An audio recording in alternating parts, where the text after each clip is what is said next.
அடுத்த முதல்வர் யார்? கருத்து கணிப்பில் மெல்ல மெல்ல முந்தும் தமிழக வெற்றிக் கழகம்.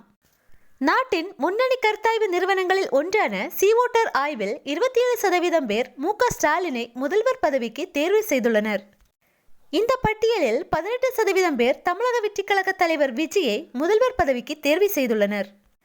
இதன் மூலம் தமிழக வெற்றிக் கழக தலைவர் விஜய் 2ஆம் இடத்தை பிடித்துள்ளார்.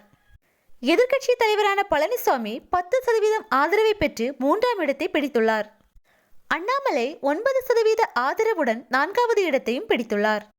விஜய்க்கு ஆதரவாக கருத்து தெரிவித்துள்ளோரின் எண்ணிக்கை எடப்பாடி பழனிசாமி மற்றும் அண்ணாமலை இருவருக்கும் ஆதரவு தெரிவித்துள்ளோரின் எண்ணிக்கையை போன்று கிட்டத்தட்ட 2 மடங்காக இருப்பது கவனிக்க வேண்டிய ஒன்று.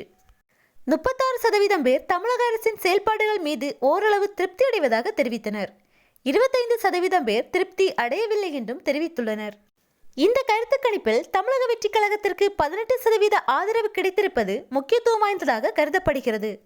நேற்றைய பொதுக்குழு கூட்டத்தில் தளபதி விஜய் அவர்கள் கூறியிருப்பார், 2026 சட்டமன்ற தேர்தல் 2 கட்சிகளுக்கு நடுவில்தான் போட்டி, ஒன்று டிவிகே, இன்னொன்று டிஎம்கே என்று. ஆனால் அவரது பேச்சுக்கு அதிகமான விமர்சனங்கள் எழும்பியிருந்தன. விஜய் ஒன்றும் தெரியாமல் பேசுகிறார், இப்போதுதான் அவர் அரசியலுக்கு வந்திருக்கிறார், இன்னும் அவர் ஒரு தேர்தல் கூட சந்திக்கவில்லை, அவர் எல்லாம் அரசியலில் ஒரு ஆளே கிடையாது என்று பேசியிருந்தனர்.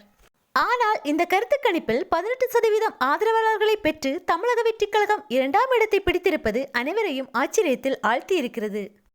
தளபதி விஜய் கூறியது போன்று 2026 தேர்தல் டிவிகேக்கும் டிஎம்கேக்கும் இடையேதான் போட்டி நிலவ வாய்ப்புகள் அதிகமாக இருப்பது இந்த கருத்து கணிப்பின் மூலம் தெரிகிறது. முன்னணி கருத்தாய்வு நிறுவனமான சீவோட்டர் ஆய்வில் தமிழக வெற்றிக் கழகம் 18% ஆதரவாளர்களை பெற்றிருப்பது மற்ற கட்சியினரை அதிர்ச்சியில் ஆழ்த்தியுள்ளது.